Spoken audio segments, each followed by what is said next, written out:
Ema peponi.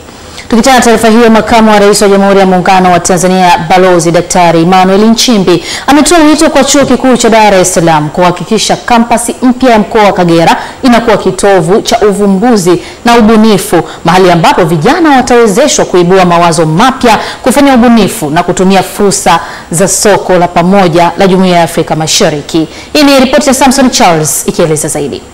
Makamu wa rais amesema hayo wakati wa uwekaji wa jiwe la msingi la ujenzi wa kampasi ya Chuo Kikuu cha Dar es Salaam mkoa wa Kagera inayojengwa katika kijiji cha Itawa wilayani Bukoba. Rai yangu kwa Chuo Kikuu cha Dar es Salaam ni kuhakikisha kwamba kampasi hii mpya inakuwa kitovu cha ubunifu na uvumbuzi, mahali ambapo vijana wetu watawezeshwa kuibua mawazo mapya, kufanya ubunifu na kutumia fursa ya soko la pamoja la Jumuiya ya Afrika Mashariki. Sambamba na hilo, Chuo Kikuu cha Dar es Salaam kihakikishe kuwa mitaala inayotumika katika kampasi hii inalenga moja kwa moja katika kuleta maendeleo ya jamii na kutoa zaidi elimu ya ujuzi, yaani mafunzo ya amali kuliko elimu ya jumla. Kwa kuwa mkoa wa Kagera na kanda ya Ziwa yote ni ina fursa nyingi za kiuchumi. Vile amesema ni tumaini kuwa kupitia kampasi hiyo Chuo Kikuu cha Dar es Salaam kitatoa mchango mkubwa katika kuendeleza maarifa katika ujasiriamali, kukuza ujuzi wa masoko, kuchochea biashara za mpakani na kujenga uwezo wa vijana kuhimili ushindani katika soko la kikanda na kimataifa. Sekta ya elimu, hususan elimu ya juu, ina mchango mkubwa sana katika uchumi wa taifa letu, kwani inachangia katika kuzalisha nguvu kazi katika sekta mbalimbali za uzalishaji na utoaji wa huduma. Kutokana na mchango huo, serikali ya awamu ya 6 imejizatiti kuendeleza jitihada za kuleta mabadiliko katika ngazi zote za elimu, hususan elimu ya juu, kwa kuhakikisha kuwa wahitimu wanapata ujuzi, stadi na maarifa yanayoendana na soko la ajira.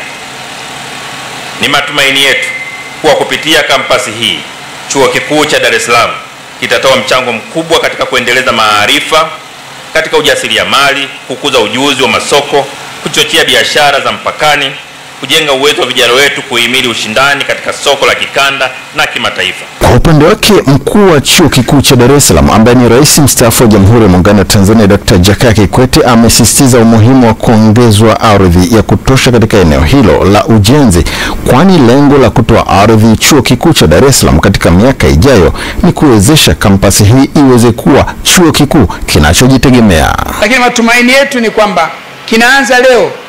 Matumaini yetu siku moja huko mbele ya safari chuo hiki kitakuwa ni chuo kikuu kinachojitegemea.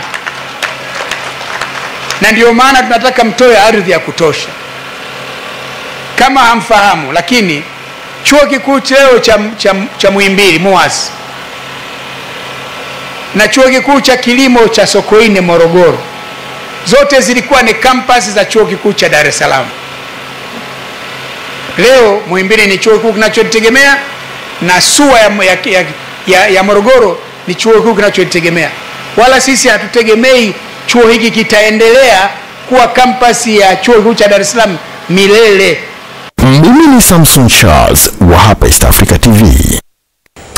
Naam, asante kwa watu mbalimbali ambao wanaendelea kufuatana nasi. Nimekuwa na John Mbaga akitufuatilia kutoka Dar es Salaam, lakini pia Mama Moyo naye ni kutoka Dar es Salaam, naye yuko pamoja na sisi hapa kwenye EATV saa moja. Mimi ni Kisa Daniel, usitoke. Baada ya mapumziko mafupi nitarejea kuendelea na EATV saa moja.